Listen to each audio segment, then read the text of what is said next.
Quick disclaimer, sorry for making a video about your team's recent struggles. I hope you don't instantly dislike the video and actually give it a chance. We tend to deal with that a lot.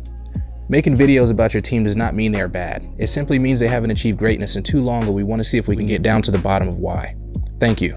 Hope you enjoy. They have waited for this moment since 1996 for their team to take the field. Tonight,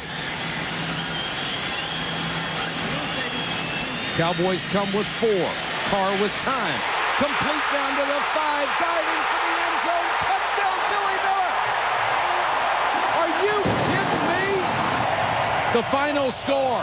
The Texans win their opener 19-10 over Dallas. What's going on, guys? Kid here. Before we hop into the video, be sure to subscribe and click the bell to turn on post notifications. Also, being that this is the 5th installment of The Problem With, be sure to check out our previous videos where we break down the problem with the New York Yankees, the Las Vegas Raiders, the Auburn Tigers, and the Houston Rockets. Also, be sure to be on the lookout for that 100 subscriber giveaway video that we will be announcing at 80 subs. Without further delay, let's hop into the video. For episode 5, we look at the problem with the Houston Texans. They have waited for this moment since 1996 for their team to take the field. Tonight, the Houston Texans write the first chapter in their history against the Dallas Cowboys. For the first time in 6 long years, the NFL is back in Houston. The Houston Texans can be defined as a team that hasn't had any luck. As the 2021 season rides off into the sunset, the Texans are the only remaining franchise that have never played in a conference championship game, which means they also have no Super Bowls. In the past, the Texans have struggled to maintain decency in football, struggling for about a decade and a half and then finally looking like one of the premier teams in football. They were founded in 1999 but didn't play a snap of football until 2002. They are currently the youngest franchise in the NFL. Like most expansion teams in sports, the Texans struggled. A combined record of 24-56 led to multiple coaching and staff changes, including firing the team's first head coach, Dom Capers, who had tremendously failed to get this team on the right track. But did the Texans fans actually expect him to be able to lead this infant team to greatness that quickly? Apparently so. Dom Capers was fired after the 2005 season, and famous Houstonian Gary Kubiak was hired to replace him. He was off to a hot start in Houston by having the second most winningest season in franchise history by winning just 6 games.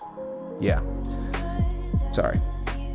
He did manage to get the team's drafting struggles on track. In his first 4 years, he drafted Brian Cushing and DeMarco Ryans, who would go on to win Defensive Rookie of the Year for their respective rookie classes. It is impressive, but not as impressive as the 2011 season when the Houston Texans managed to make the playoffs and win a playoff game, defeating the Bengals in dominant fashion, only to lose to Joe Flacco and the Ravens the next week. It would be their first division win also.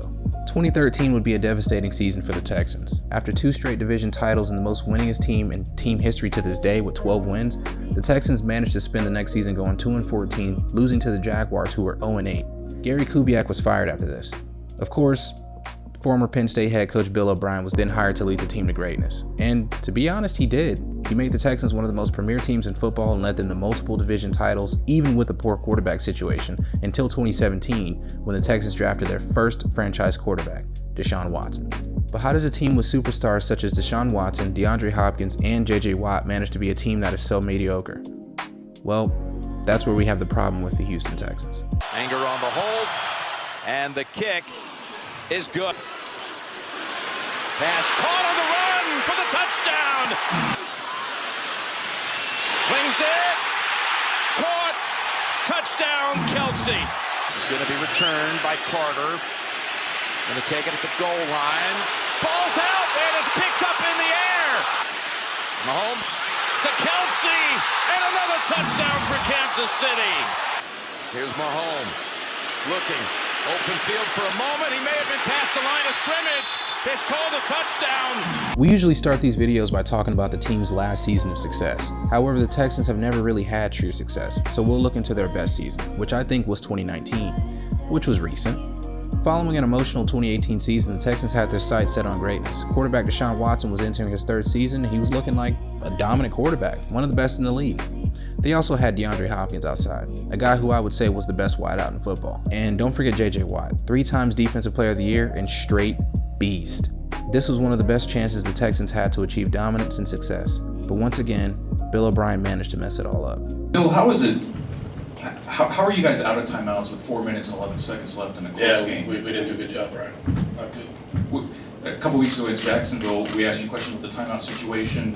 And you always say you guys have to be better. Is that something you have to get better at? I thought the Jacksonville situation was fine. This one was not. The Houston Texans season started off disappointing to say the least. They did manage to go 2-2 through their first 4 games, but their offense wasn't looking good enough. Maybe they just hadn't clicked yet. That would show to be truth, as the Texans would go on to drop 53 points the next week against the Falcons, and then would beat the would-be champions Kansas City the next week in a battle of young, bright quarterbacks. Besides a disappointing loss to future MVP Lamar Jackson, the Texans were looking like a threat in the AFC, especially after they ran through the defending champs New England in escaping fashion. The Texans would finish the season 10-6 and face the Buffalo Bills, a similar team led by another bright young quarterback in Josh Allen. The Texans would start the game slow by allowing the Bills to get themselves out into a dominant 16-0 lead. The rest of the game would be dominated by the Texans. DeAndre Hopkins and Deshaun Watson would begin dominating the Bills with amazing throws and catches by Hopkins and Watson, and cutting the lead down to 16-8 before the Texans would force the biggest turnover of the season. Even though it only led to 3 points, the Texans defense got the Bills off the field pretty quickly the next drive. This is where the Texans would take a lead on a quick pass to Hyde that would put the Bills in a hole they wouldn't climb out of. The Texans defense would handle the rest. Next week, the Texans would continue to be hot against Kansas City, getting off to a dominant 24-0 lead with every aspect of the game plan working to fruition.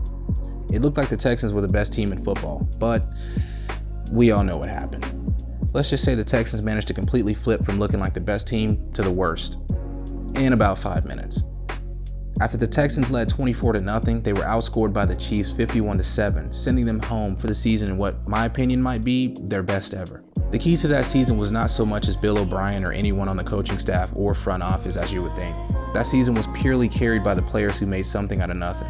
Deshaun Watson was looking like a future MVP, DeAndre Hopkins was looking like the best wideout in football, and JJ Watt is JJ Watt. But if you think that last season was heartbreaking, it only gets worse. DeAndre Hopkins had requested a trade from the team in the offseason, as it was quite obvious there was no future for the team. And after another completely awful season, finishing 4-12, it was finally time for Bill O'Brien to be relieved of his duties. I think the fans could sleep a little better at night, unless you're a fan of another team in the AFC South. Sorry. Deshaun Watson had formally requested a trade now, and even though the team stated they don't plan on trading him, their new head coach will have the most say though. David Culley is stepping into his first ever stint as head coach, being an assistant for most of his career. It's quite surprising seeing him here in the first place, but it should be interesting. He does have a background in offense, so getting this offense on track should be his first action when he gets in the office. The current state of the franchise doesn't have the fans in exactly a good mood. The status of the team is up in the air, with a head coach hiring that makes nearly any sense, and their best players have all stated their uneasiness with the team. This Texans team will look a lot different next season, and I'm not sure the fans are up for it. And with that said, the future for this team really isn't that bright. However, they will have some good-looking draft picks after they process some trades that are bound to happen eventually. Let's see how the coaching for this team shapes up. We won't be able to truly judge them until then. Thank you guys for sticking through to the end of the video. This has been episode 5 of The Problem With, and we look forward to dropping more episodes soon and hope you stick around until then. Be sure to subscribe and leave a like for more content, and let us know what you think in the comments. This has been Kid. See you soon.